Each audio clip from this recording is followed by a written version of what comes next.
Depuis le début de la crise post-présidentielle de février 2020, la dynamique Monseigneur Khosrow, DMK, est l'objet d'acharnement de la part du régime. Les arrestations se poursuivent dans ses rangs. Ce qui donne à penser qu'à l'instar de l'Alliance nationale pour le changement, ANC, et du Parti national panafricain, PNP, c'est aujourd'hui chez la DMK que le régime de Faure Gnassingbé recherche ses otages politiques, future monnaie d'échange.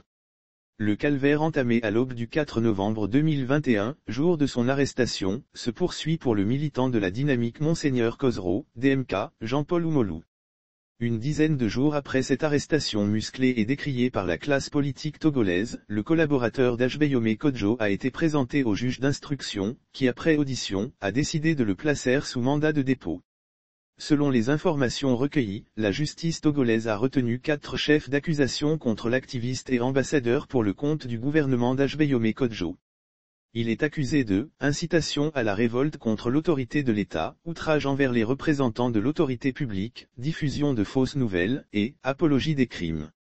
Des chefs d'accusation dénoncés par le candidat de la DMK depuis son lieu d'exil. Un mandat de dépôt a été délivré contre Jean-Paul Oumolou sur des griefs imaginaires. Acteur majeur de la victoire du peuple le 22 février 2020, cette sentence sonne comme une revanche des usurpateurs. Libération immédiate et sans condition, a posté Ajbeyome Kodjo sur son compte Twitter. Jean-Paul Oumolou a-t-il vraiment commis tout ce qui lui est reproché?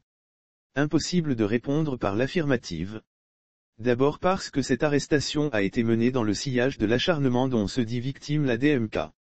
Nous l'avions déjà souligné, plusieurs responsables politiques de ce regroupement ont déjà été inquiétés et ont effectué des séjours en détention pour des faits dont ils n'ont jamais eu connaissance. À l'instar de Madame Brigitte Kafui Edjamago Johnson et Gérard Jossou qui sont accusés de tentative d'atteinte contre la sûreté intérieure de l'État alors que la DMK projetait de tenir une manifestation de rue pour contester le 4e mandat de Faure Gnassingbé. Ces 2 responsables ont goûté aux délices de la détention au Togo. Il en est de même pour le prophète Esaïe et Paul Misiajbeto qui ont aussi subi cette injustice. D'ailleurs, le dernier est toujours en détention. Ensuite, sous d'autres cieux où la justice existe vraiment et où les juges exercent en toute indépendance, tous ces chefs d'accusation seraient classés dans la catégorie de la liberté d'expression. Ils ne feront pas l'objet de poursuites comme c'est le cas dans l'affaire Jean-Paul Oumolou. Ce qui est reproché à cet activiste, c'est de trop parler, de dire certaines choses que peu de compatriotes ou d'acteurs politiques ont le courage de dire. L'homme a en effet à son actif, plusieurs vidéos dans lesquelles il dénonce la gouvernance du pays et les dérives du pouvoir en place.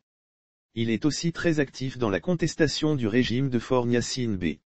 Une chose est certaine, aussi longtemps que le pouvoir s'acharnerait à en découdre avec les collaborateurs, militants et sympathisants d'Ajbeyome Kodjo et des autres responsables de la DMK, cela voudrait tout simplement signifier que la crise post-électorale de février 2020 existe toujours. Au-delà, la multiplication des arrestations et des tentatives d'arrestation, si elle vise à décourager les militants et sympathisants, donne à penser que le régime est à la quête de monnaie d'échange. Du moins, il cherche à avoir le maximum de détenus à qui l'on attribue des étiquettes politiques, pour s'en servir quand ils se retrouveraient acculés et contraints à la négociation comme en 2018. On se souvient qu'à l'époque, ce sont les détenus dans la ténébreuse affaire des incendies et les manifestations politiques qui ont servi de monnaie d'échange.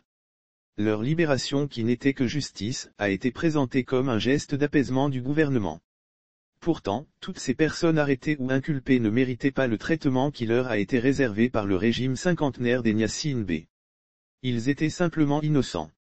Aujourd'hui, ce sont d'abord les détenus dans l'affaire dite « Tigre Révolution » qui sont pris en otage, principalement pour leur appartenance majoritairement à l'ethnie de Tikpi Hatchadan et son parti. Ensuite c'est au tour de la DMK de fournir des otages politiques, et le pouvoir y arrive, malheureusement.